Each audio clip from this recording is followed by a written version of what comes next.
السلام علیکم ورحمۃ اللہ وبرکاتہ. اعوذ باللہ من الشیطان الرجیم. بسم اللہ الرحمن الرحیم.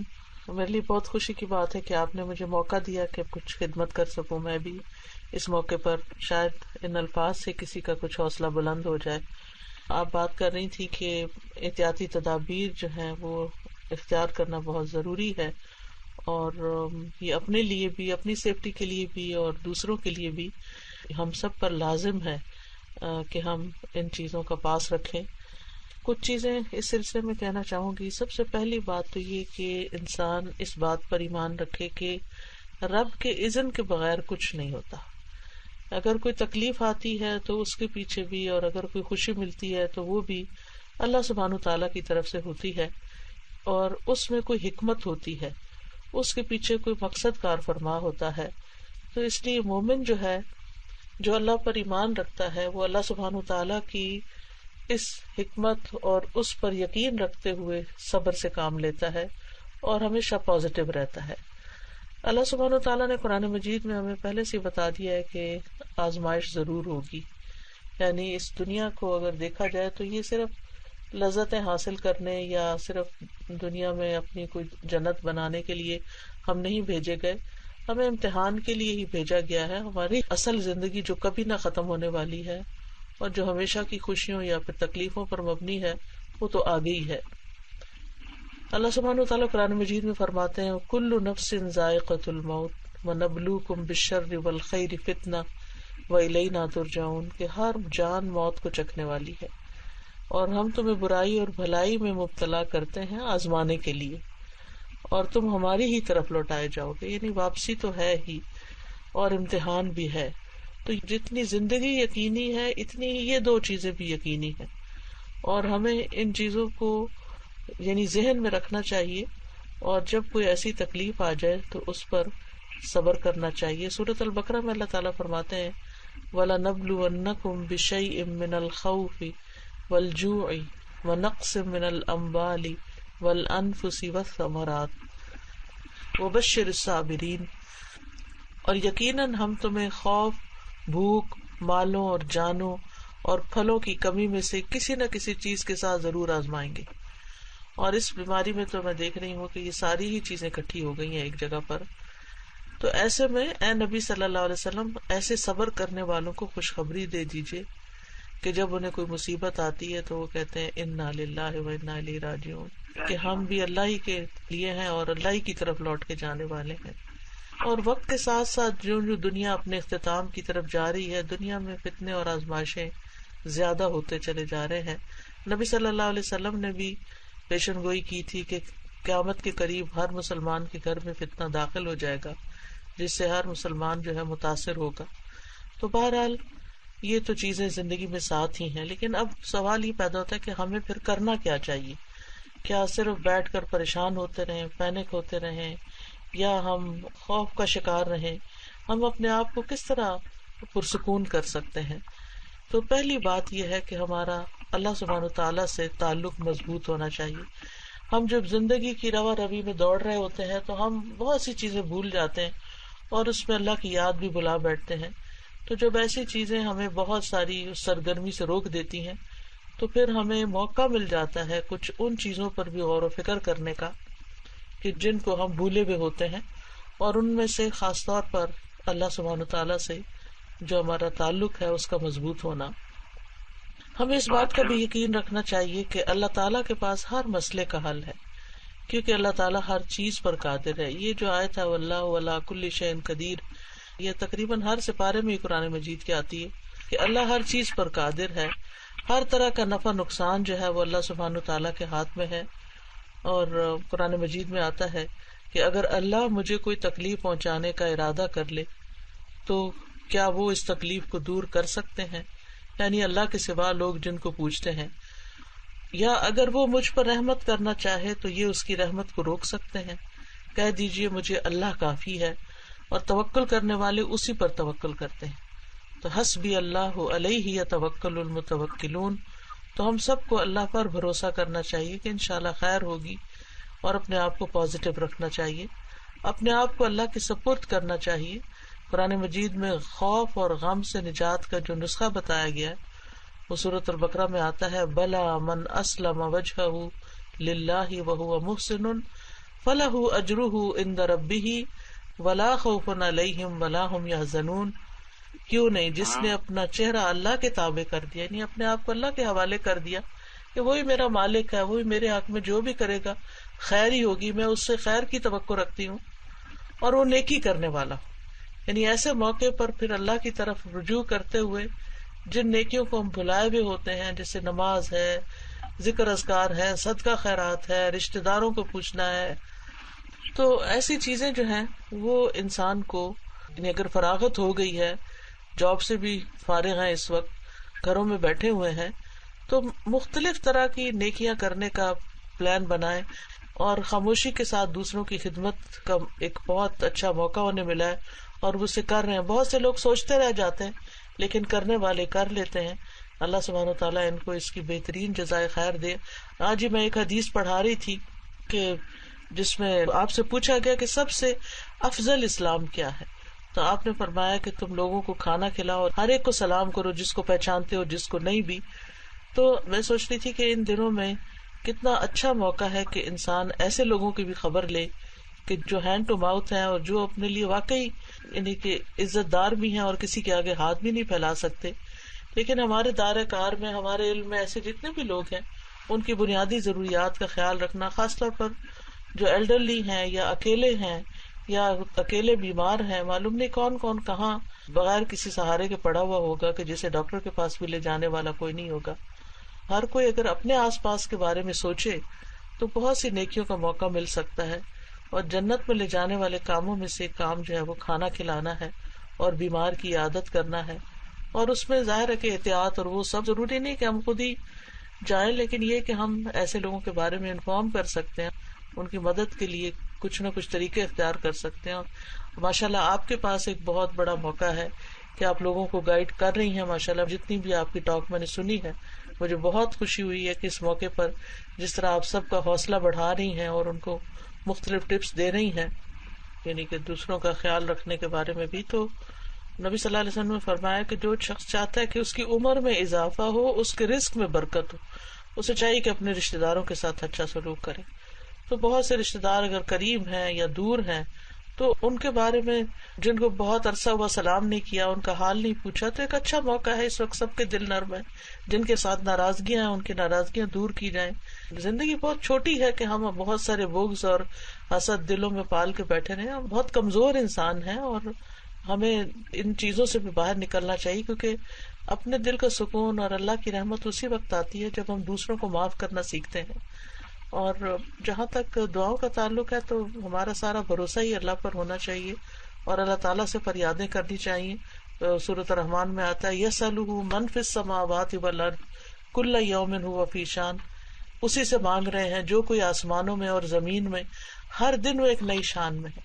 یعنی ہم سب مل کے دعا کریں تو اللہ سبحانہ تعالیٰ پتہ نہیں کس کی دعا پر سب سے یہ آفت ٹال دے، اور سبھی کائنات اس سے مانگ رہی ہے تو ہمیں بھی اسی سے مانگنا چاہیے اور اللہ کے سامنے اپنے دل کی حالت بھی رکھنی چاہیے.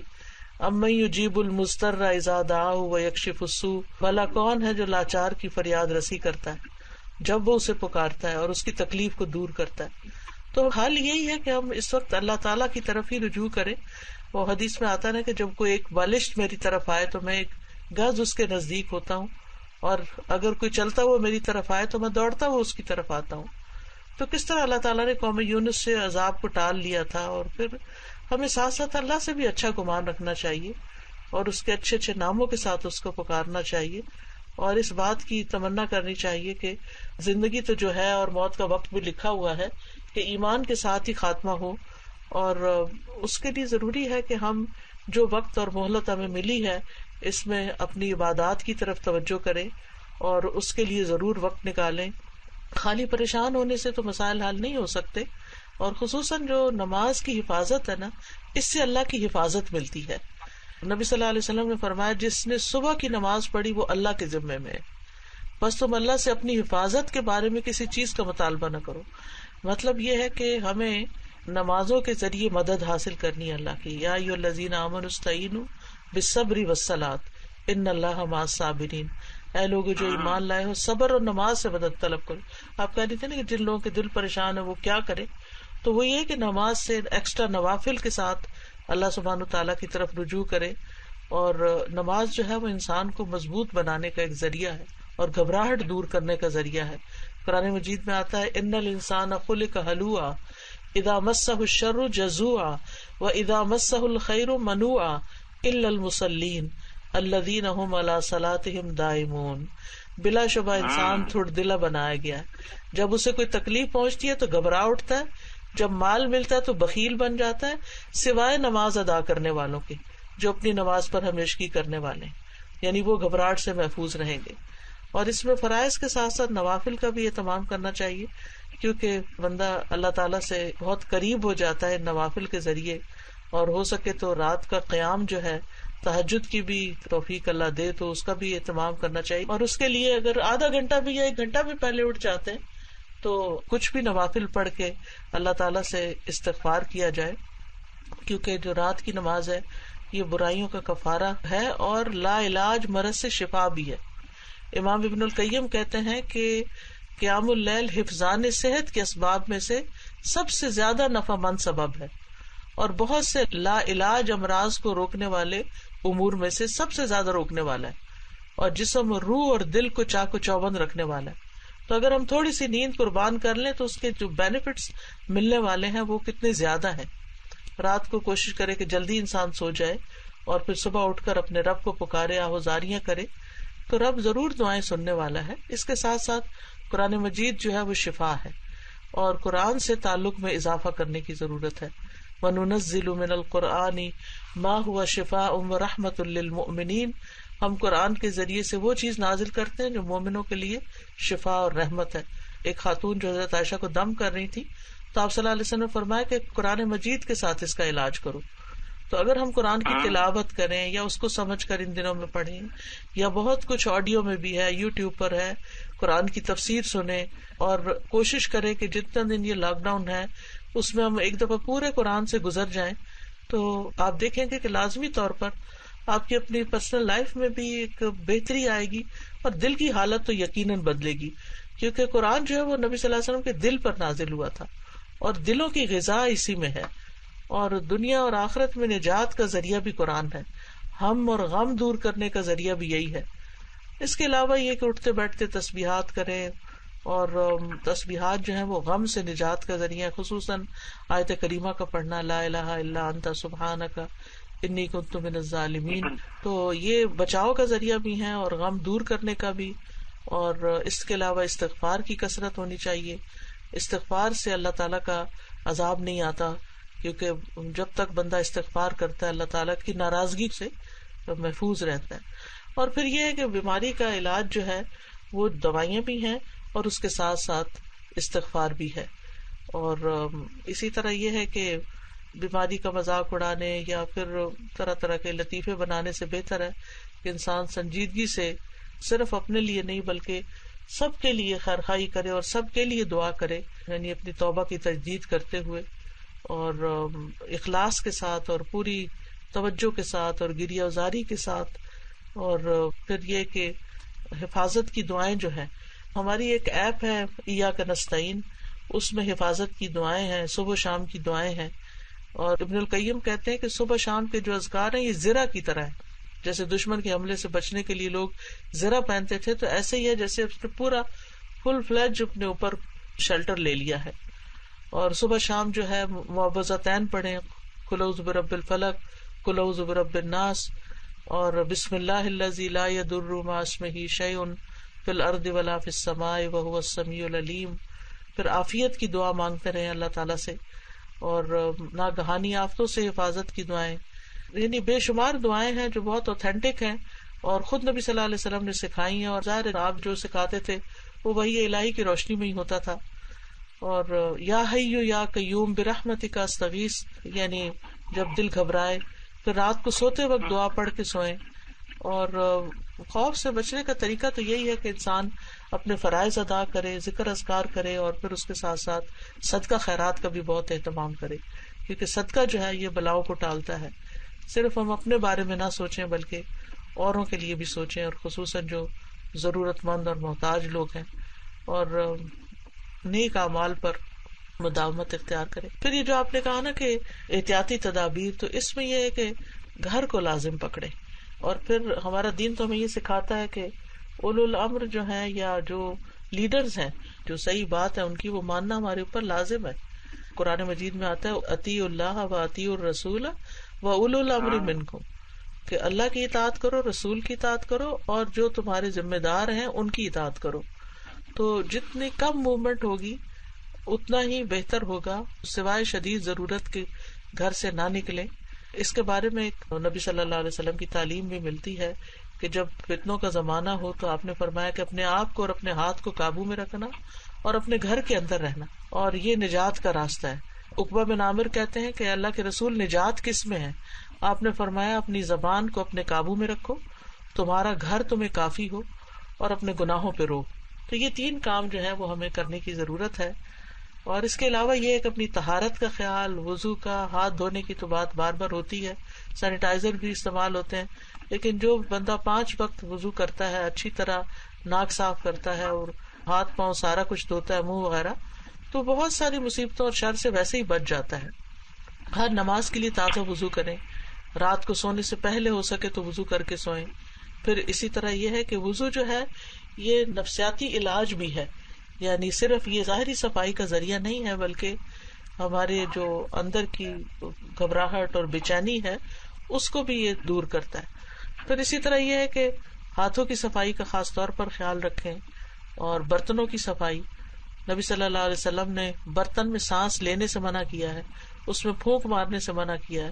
اگر ہم ان چھوٹی چھوٹی سنتوں پر ہی عمل کریں تو بہت سی بیماریوں خرابیوں سے ویسے ہی بچ جائیں. ایک اور بڑی اہم بات بتانا چاہوں گی کہ آپ صلی اللہ علیہ وسلم نے رات کو برتن ڈھانپ کے رکھنے کا حکم دیا ہے. آپ نے فرمایا برتن ڈھانپ دیا کرو، مشکیزوں کے منہ باندھ دیا کرو، کیونکہ سال میں ایک رات ایسی بھی آتی ہے جس میں وبائیں اترتی ہیں. وہ ایسے برتن پر جسے ڈھانپا نہ گیا ہو یا مشکیزہ جس کا منہ نہ باندھا گیا ہو گزرتی ہیں اور اس میں داخل ہو جاتی ہیں. شر تو ہے نا، تو پروٹیکشن تو ہمیں اختیار کرنی ہے. تو بہرحال استغفار کی کثرت سے بھی رزق میں برکت ہوتی ہے. لا حول ولا قوت الا باللہ پڑھیں، یہ جنت کا خزانہ ہے. تو بہت ساری چیزیں ہیں، اگر آپ کہتے ہیں تو میں چھوٹی سی دعا کر دیتی ہوں. سبحان اللہ والحمد للہ ولا الہ الا اللہ واللہ اکبر ولا حول ولا قوت الا باللہ العلی العظیم. اللہم صلی علی محمد وعلی آل محمد کما صلیت علی ابراہیم وعلی آل ابراہیم انک حمید مجید. اللہم بارک علی محمد وعلی آل محمد کما بارکت علی ابراہیم وعلی آل ابراہیم انک حمید مجید.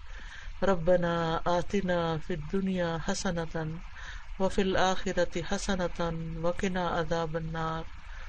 یا رب العالمین ہمیں دنیا میں بھی بھلائی عطا فرما اور آخرت میں بھی بھلائی عطا فرما، اور ہمیں آگ کے عذاب سے بچانا. ربنا هب لنا من ازواجنا وذرياتنا قرۃ اعین وجعلنا للمتقین اماما. اللہ ہمیں اپنی اولادوں اور ازواج سے آنکھوں کی ٹھنڈک عطا فرما اور ہمیں متقین کا امام بنا. ربنا لا تؤاخذنا ان نسینا او اخطانا ربنا ولا تحمل علینا اصرا کما حملته علی الذین من قبلنا ربنا ولا تحملنا ما لا طاقت لنا به. یا اللہ ہم پہ وہ بوجھ نہ ڈال جس کو اٹھانے کی ہم میں ہمت طاقت نہیں ہے. واغفر لنا وارحمنا انت مولانا فانصرنا علی القوم الکافرین. یا حی یا قیوم برحمتک نستغیث. یا اللہ ہم تیری رحمت کی فریاد کرتے ہیں. اللہ تو ہم سب پر، پوری دنیا پر اپنی رحمت نازل فرما، سب پر اپنی برکتیں نازل فرما، سب کی پریشانی دور فرما. انک علی کل شیء قدیر. اللہ تو ہر چیز پہ قدرت رکھتا ہے. یا اللہ تیرے لیے تو ایک کلمہ کن کہنا ہے اور اس سے ساری تکلیفیں دور ہو جاتی ہیں. یا رب العالمین تو ہم سب کی اس تکلیف کو، پریشانی کو اور دیگر پریشانیوں کو بھی دور فرما. یا اللہ جو اپنے رزق روزی کی طرف سے پریشان ہیں ان کی پریشانی دور فرما، جو بیمار ہیں انہیں صحت عطا فرما. یا اللہ جو دل کی تنہائی اور وحشت کا شکار ہیں، ڈپریشن کا شکار ہیں، ان کی تکلیفیں دور فرما. یا رب العالمین اس وبا کو ٹال دے. یا اللہ تو اس کو اٹھا لے، یا رب العالمین سب کی زندگی کو آسان کر دے. یا اللہ تو آسانیاں دیتا ہے. یا اللہ تو ہم سب کو معاف کر دے. یا اللہ تو اگر ہم سے ناراض ہے تو ہم سے راضی ہو جا. اللہم انک عفو تحب العفو فاعف عنا. اللہ تعالیٰ تو عفو ہے، معاف کرنے والا ہے، معاف کرنا تجھے پسند ہے. یا اللہ تو ہم سب کو معاف کر دے. یا رب العالمین تو ہمارے اولادوں کو، ہمارے رشتہ داروں کو، دوستوں کو، احباب کو، سب کو اس مصیبت سے نجات عطا فرما. ربنا تقبل منا انک انت السمیع العلیم وتب علینا انک انت التواب الرحیم. وصلی اللہ تعالی علی خیر خلقہ محمد وعلی آلہ واصحابہ واہل بیتہ اجمعین برحمتک یا ارحم الراحمین.